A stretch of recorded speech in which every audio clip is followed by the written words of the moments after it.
So I know I've been showing off a lot of free products I've been receiving, and to be honest, it's kind of one of the perks of doing the YouTube videos. I don't really make any money on YouTube itself. I saw this Instagram ad, I think, or something, for this attachment that goes onto the FX6. I thought that was actually a pretty innovative and really cool fix to a problem that the FX6 has that a lot of you may know about. So I will do a full review video on this later, but as for now, I just wanted to show this off. This is obviously their built-in handle that you would put your shotgun mount into. Now immediately, the first problem I had when I bought this microphone is I have the NTG5 Plus and it doesn't fit in there. So I had to wrap some gaff tape around mine and buy one of these rubber inserts. There's still a little bit of wiggle. You want to have some wiggles, and it even is built in here for it to move around. But this creates an issue. And the problem is, when you go to pick up the camera and you're holding it from the top and you adjust your hand or you adjust your fingers on the lens here or even on this and you're rotating whatever, this microphone picks up all of that. Here's without the Ambersini shock mount.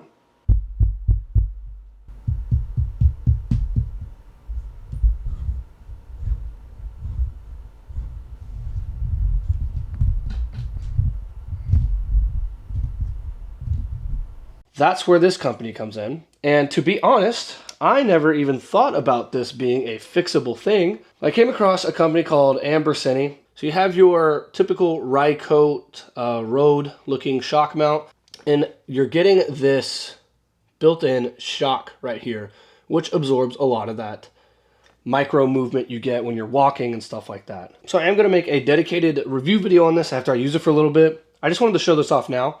And I'm going to go ahead and install it now and see how easy this thing is. So it must be those tiny screws in there. I don't have something that is small enough. Let's go to Walmart. I just got back from Walmart. I picked up these screwdrivers, $5, and it had the one I needed as described on here, PH00. So you can run to Walmart and grab them, or I'll leave a link in the description for something you can get on Amazon if you decide to order this kit. So like I say, there's no instructions and there's no video. So I'm kind of just going off the cuff here and hoping that this is the right way to do this. Oh, you can actually take these little caps off, which I am going to do. Okay, so here is the FX6 piece. Like I say, it was just 2 screws at the top here. So 2 screws at the top, went in there, popped those both out. They came out pretty easy, and now we're good to go. Okay, and now, boom. Interesting. I actually love the way that looks too. It just looks a lot cleaner. Here's a quick sound test.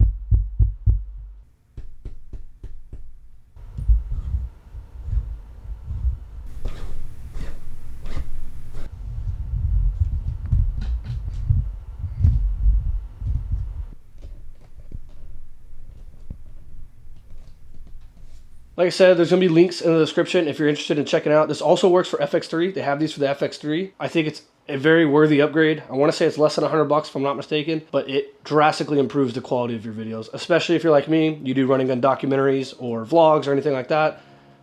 Incredible upgrade. Entrepreneurship, freelancing, whatever you want to call it, is so funny sometimes how it can be the highest of highs, shoot after shoot, and then the lowest of lows where it is just days, sometimes weeks of nothing going on at all. I've got a whole list of notes and to-dos of stuff that I've just been trying to cross off today. Clearing off my SD cards, getting them formatted, ready for the next thing, getting all my gear unpacked from past shoots. I spent a lot of time today sending out emails and DMs to people, just promoting myself, my website, or following up with past clients and whatnot, which has landed me a possible job. This is something I learned from George, who owns a pretty successful film production company out here in Dallas. I asked him one day about his client relations, how he keeps clients coming back, because if you notice from his work, he repeats a lot of content for a lot of the same clients. And he told me that that is his basically secret sauce for his company, is that he follows up with his clients a lot. He remembers their birthdays. He tries to remember tidbits of information about them, their kids, where they're going to school, anything like that.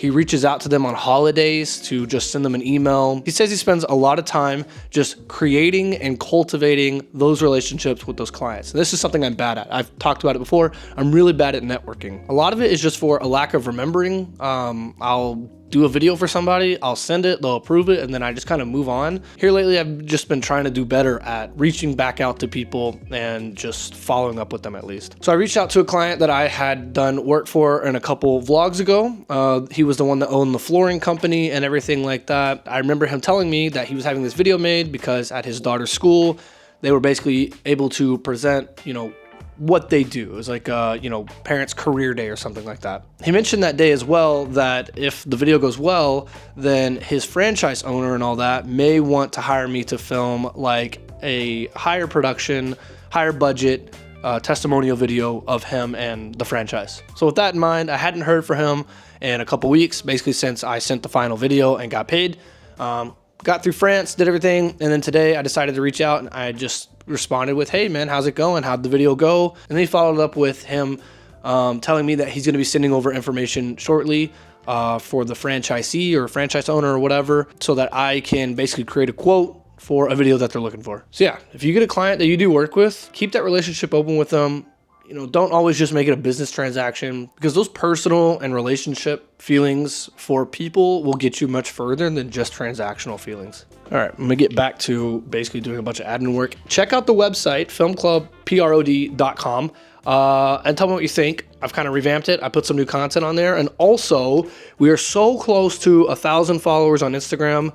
If you could follow me on Instagram at filmclubprod, I would greatly appreciate that. So I feel like almost every time I say it's going to be a quiet week, it ends up becoming not a quiet week. I didn't get a single bit of BTS on this. My buddy is the main photographer, or the only photographer for the band Yellowcard. I'm sure you've heard of them. They had a show here in Dallas last night, and he invited me out to come watch. I made a mention that, I'd be down to do some video if he wanted me to. He was like, yeah, absolutely. If you want to do video, come on out. I went out there and had a ton of fun. I was telling him that it's been a while since I've shot something that kind of made me nervous. Like, it's like a good nervous, an excited nervous. It was so cool to just do something new like that, something fresh. And I'm sure, as you can see by the shots that are on screen, I think the shots came out sick. And I think there's a part of me that thinks Anamorphic was built for stuff like that. Joe, if you're watching this, thank you so much for having me out. Seriously, that was a blast. I got to hang out with Yellowcard. We had drinks, and it was just so surreal. A Day to Remember was also there. A band that I have listened to since I was probably 13, 14 years old. So I got to see them live and whatnot, and it was just a crazy experience altogether. Now I'm packing up. We are finally doing our post-event interviews for the France thing that we did. And then once that's done, I'll come back, I'll do the final part of the documentary, edit that together, and then the documentary is ready to post. And just to be fully transparent, I'm out of the point of having to talk about this contractually, even though there was no contract or anything. I'm just loving the ease of use with this light to create, again, nice textures and stuff. The mini spotlight changes everything for me. And then we have the zhiyun G300, I think. It's a 500 watt light. I've been using this over the 600X a ton. Kept it real simple, kept it clean. Just wanted to get the final questions I needed for this interview done so I can wrap this thing up and ship this project out. It'll be impossible to see me with the sun right here, but we have a shoot today. We're just gonna be doing some interviews and then just B-roll of this shed. Seems pretty simple, so we'll do that. We'll set up the gimbal, we'll do the interviews with the FX6. So the shoot was a pretty easy shoot. I was having to fight daylight, but I wasn't going for perfection here, and the budget definitely didn't allow for me to bring a bunch of scrims and all that out here, so it was just going to be blasting this light as much as I could. I used the zhiyun X100 they sent me at full power with the mini reflector that they sent me, and I will say it did a decent job. This is 100% not what this is intended for, at least the way I was using it. It definitely didn't do a whole lot. Again, I was told just to use natural sunlight, not to go too crazy with it, so that's what I did. I tried to use the Coalax backpack little light stand on the side. You can see me taking it off right here. It just wasn't working. It was a little windy outside, and to get it up to the height that I needed it, it just wouldn't stay straight, and it was kind of just blowing around. So I ended up just taking it off and putting it on a regular light stand. The taller it gets, the less stable it gets. And in this case, it kept bending forward a little bit, so I couldn't get exactly where I wanted it on his face. And then they wanted drone shots, and because this thing was so last minute, I don't have a drone. I don't have a drone license, and there was no budget to hire a drone operator. So I ended up just taking the vlog camera, the DJI Osmo 2, throwing it onto the light stand that comes on the Coalax backpack, because it's a selfie stick. And I just made it as tall as I could, and then I just pretended like it was a drone. Definitely not perfect or anything, but for what they were wanting and what they were paying, I think it came out great. The video you made with Peter was really interesting. What was that? Say that again? The video you made with Peter was really cool. That's right. What do you think, Landon? Oh, Peter Mockery? Yeah. Oh, dude, anything that you guys made together, it's absolutely like just golden. Nice. I'll Venmo you. So Jose has hired us, me and Landon. If you remember Landon from the spec ad video, like back in February, yeah. This is the guy who ran sound and then mixed it all at the end. And then Jose, you've seen him multiple times, hires me out, keeps the bills paid occasionally. But he bought himself a second FX6, so he's working me out of the job. But anyways, we won't hold that against him. We are on the FX6A, so this is mine. So it's gonna be 4 camera setup. So we have the wide here on the FX3. It's a podcast setup. And then we've got 2 FX6s over here that he is building out right now. And then, yeah, we got mine over here. I'm gonna be on the 70 to 200. This is Jose's lens. We got the Pyro 5, of course. Should be pretty easy. Today is just set up, prep work, and then tomorrow we will basically just hit record and sit around. For the lights, we're busting out the 600X. I don't think I've pulled this thing out in like a year. Literally had to blow dust off the case. I don't ever use this light anymore. Aperture 300X, Aperture 600D, and then the Amaran 200X might see use. Landon over here. Well, you got Very typical podcast setup. You know, you've seen it a million times. We have the 3 SM7Bs. Ta-da. We've got, you know, they're being boosted by cloud lifters and a cathedral pipes. A very good alternative to a cloud lifter if you don't want to spend that kind of money. And then, of course, we're just going into the FNN Pro. You know, very simple, very classic production setup. Gonna boom over top of it just for extra coverage, because, you know, you can never go wrong with more coverage. All the little technical Titan codes. We love Tentacle. I've been talking about these so much on the vlog. These things are so sick. Where can they find you if they need a sound They can guy? find me at the Landon Man on Instagram. Jose is trying to sell me on something. What is this? So these are the 28 to 70 millimeters f2. They're a little newish and they're amazing, especially for corporate jobs where you don't have a lot of like light available. So The 70. Oh, yeah, F2 is nice. Wait, how big are these compared to my favorite lens in the whole wide world? Wow, I mean, they're almost as big as the 35 to 150. Yeah.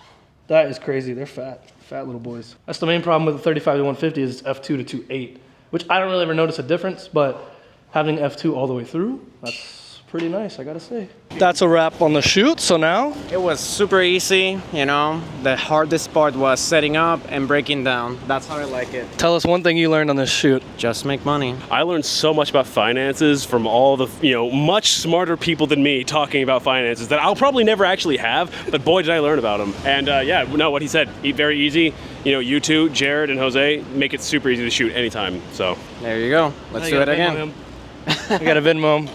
Yo, the blooms. Yeah, dude, those roll. Like, I just started getting on those recently. My wife loves these. Actually, they taste so stupid good. All right, dude. Dude, have a good night, Jared. Hopefully we'll connect on another shoot. Yeah, later. That's the end of that. We are wrapped out. It is actually done early. 7:15, not a bad day. I think I've said it before. I love working with Jose. He paid before we even started wrapping. In fact, he actually paid before the last podcast guest came in. Be like Jose. Pay up. It's actually one of those things when Jose wants to put me on a job, it's almost guaranteed I'll say yes if I have the availability because it's just easy to work with him. Extremely organized person, way more organized than me. He sends out call sheets, has all the info you would need, nicely put in a PDF. It's great. So thank you, Jose, as always. And yeah, thanks for watching. See you on the next one.